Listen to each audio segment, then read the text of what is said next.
আসসালামু আলাইকুম সবাইকে।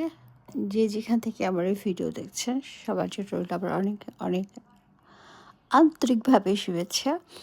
তো যাই হোক, আসলে আমি এখানে রান্না শেখাতে আসিনি। আমি জাস্ট একটু কথা বলতে এসেছি আপনাদের সাথে যে আমরা যারা এখানে থাকি তারা তারা আসলে আমরা এইভাবে করে রান্না করতে হয়। আসলে সময় করা যায় না। খেতে ইচ্ছা করে অনেক সময় নিজের দেশি খাবার। কিন্তু সময়ের জন্য করতে পারি না। তারপর আমি মাছের সপ্তাহে অবশ্য আমি ১ দিন ২ দিনে আমি মাছ খাবো। স যেভাবে হোক সময়টা আমি বের করে নেই। তো এই মাছগুলো তো দেশি মাছ, বাংলাদেশের নাকি মাছ পদ্মার মাছ জানি না আসলে। তো আমি মাছগুলো এনে তো পোড়া মাছটা রান্না করলে তো খাবার কেউ নেই। কেউ খাবে না, আমি একাই খাবো। তাই জন্য মাছ অল্প একটু বের করেছি ৩ পিস। দেখতেই পাচ্ছেন। আর ইলিশ মাছের ডিমও নিয়ে এসেছিলাম। ওটা আমি পোড়া প্যাকেটে রান্না করেছি।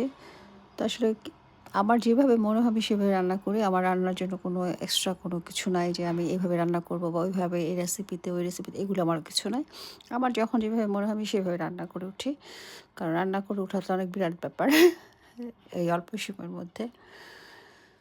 তো আমি জানিও না আসলে কীভাবে ভিডিও করলে ভালো লাগবে, যেহেতু আমি করতে পারি না। তো আপনাদের মধ্যে যদি কেউ অনেক ভালো কিছু জানেন, অবশ্যই অনেকে অনেক ভালো জানেন, তারা যদি আমাকে একটু কমেন্ট করে জানান যে কীভাবে করলে ভালো হয়, তাহলে আমার জন্য অনেক উপকার হবে। তবে সবার জন্য রইল আমার অনেক শুভেচ্ছা। আল্লাহ হাফেজ।